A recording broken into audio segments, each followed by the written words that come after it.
So I think, there's becoming wise, and then there's acting wise. Right? And so how do you become wiser? Right? I mean, none of us are so wise, but how do we become as wise, continuously wiser? And I was thinking about, well, where does my wisdom come from? And it comes, I think, really comes from a couple of places. One, it comes from your own experiences. But here's the thing, experience doesn't just necessarily make you wise. I know a number of very old people who are not necessarily wise, right? Mm-hmm. But it is what you learn from those experiences. If you make a mistake, do you pull back and say, okay, hey, what can I learn from this? But also, how do I make this right? And so I think that's one piece, so really learning from your experiences, having a breadth of experiences. One of the reasons I believe I am a little bit more wiser than I used to be at work is because I didn't just stay in my lane in HR.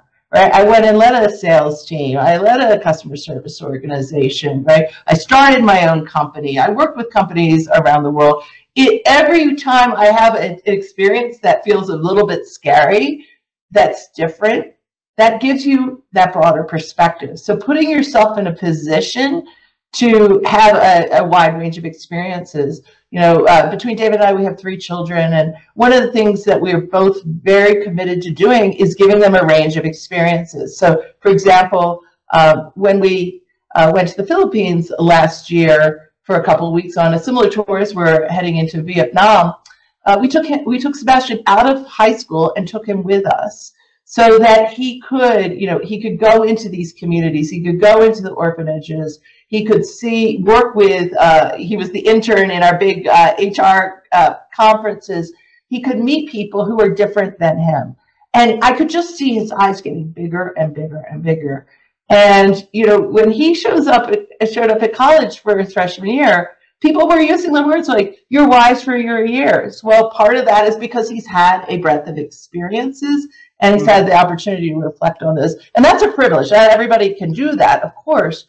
But every one of us has a choice of, do we do things that stretch us? Can we help us to be in conversation with people who are very different than us? So I think learning from your mistakes, giving yourself exposure to a variety of experiences is really important. And then that's learning for yourself.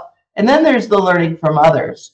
And that is really digging into the research that other people have done, digging into the philosophical wisdom of people who spend a lot of time thinking about wisdom and what makes people wise, and pondering on that, reflecting on it, and then learning from others about how you're showing up in the world. So learning from others through 360-degree feedback, asking people for how did I show up in that meeting? What was the impact on you? Those kinds of tactical things can help you become a little bit more wiser.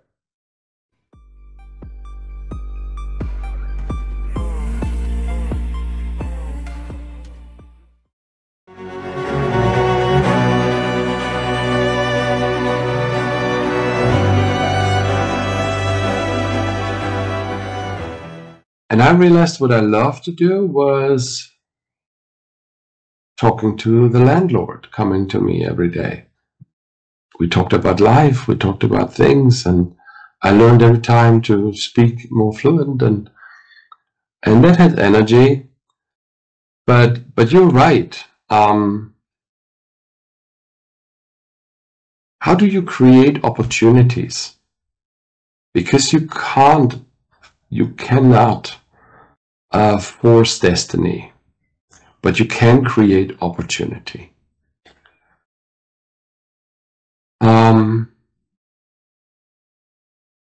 And literally, I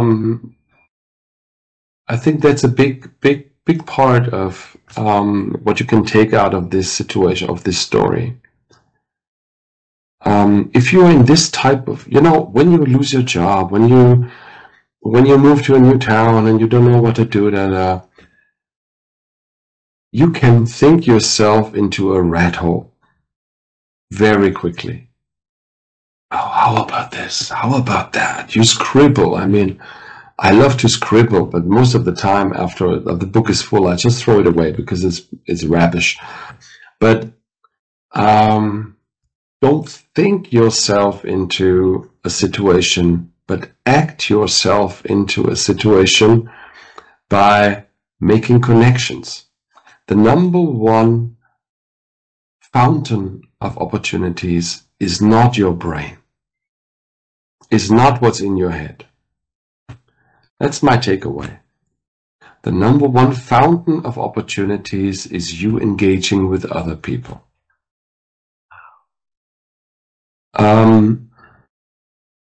A thought in isolation is useless. A thought in a relationship is worth a gold, or could be worth a gold.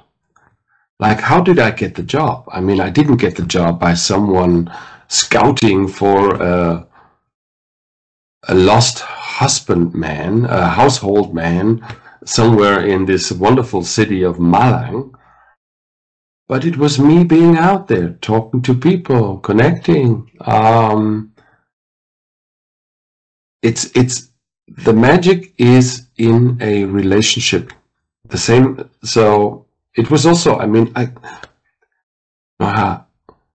Yes. Can you imagine that one day I was under a shower and saying, "Holger, I've got a fantastic idea. You should write a New York Times bestseller." Oh yeah. I love the idea. No, that's not how the universe works. That's not how the universe works. You serve, you have an idea, you put your head on the table, take a risk, do stupid things like sending a package with penguin masks to the world-renowned professor of leadership. That's how, in the end, I co-created a New York Times bestseller.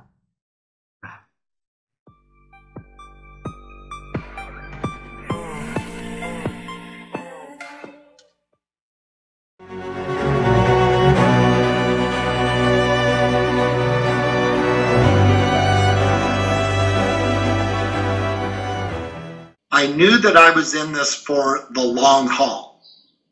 So I knew that it was going to be a long journey. So I sort of had my mind made up that, you know, I'm just going to focus on a day at a time, a week at a time, month at a time, and not worry about 2, 3, 4, 5 years ahead. And then the final thing is I took inspiration from one of my hobbies. One of my hobbies is road cycling, riding a bike, you know, cycling. And when you're cycling and you're climbing a hill, right, it is so easy to think about just stopping. I'm just going to stop. But you remember a couple of things. You think, well, the top of the hill might just be right around that next turn. I just need to make it around the next turn because that might be the top of the hill, and then I'll be done. And so I didn't want to stop right before that final turn. You know, when times got tough, I was like, well, maybe next month, you know, I'll be through this challenge, or I'll be at the top of the hill, so to speak. The other thing in cycling is, us cyclists, we have a saying, what goes up must come down. So eventually you'll get to the top of the hill, and then you'll get to enjoy the downhill on the other side, you know, where you just get to coast and relax and go super fast down the hill. And so I sort of always had that in my mind, that I don't want to miss the downhill. Once I climb this mountain and get up to the top, I really want to enjoy coasting down the other side. So that sort of helped me keep going as well. Does that make sense? Makes a lot of sense.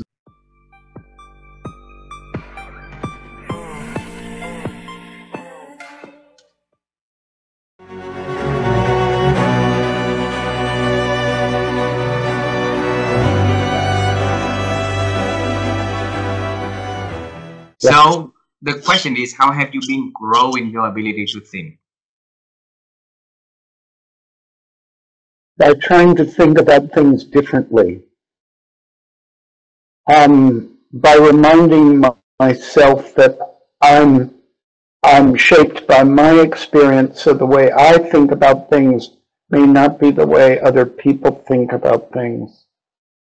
The way I think I've shaped that is to expose myself to other parts of the world, other cultures, and try to imagine why people believe as they do, or how they're shaped by experiences that I haven't had. But I think when you hike partway across Kenya, or you're in a Muslim country, whether it's in Asia or in the Middle East, and you're stopping for prayer breaks that aren't part of your way of teaching, or you are listening to people in your class, 62 people from 31 different countries, speaking, they're all speaking English, but I know, and when we go into breaks or whatever, they're not speaking English, they're speaking the languages they're comfortable in. And listening to people talk about how their experience isn't the same as my experience, it shapes your thinking, makes you stop in your tracks. Now, when I'm human, so when I'm in a hurry, or when I'm stressed, or when I'm flustered, when I'm not at my best, certainly I revert to blinkered, I love the British notion of blinkered thinking, my way of thinking, my way of doing things. When I'm at my best, and I'm hoping this conversation has been somewhat, I'm at my best, I'm thinking about how the other, remember Martin Buber wrote a book called I Am Thou. I'm thinking about how the other might perceive, or how the other might be influenced, or how the other might have had an experience I haven't had. You yourself have experiences in a country that basically, except for flying through once, I know nothing about. And so you have a set of experiences that I can learn from, but I have no experience of it. So I can only expand my thinking. I have an opportunity by saying, so tell me about it. So what was it like when you grew up?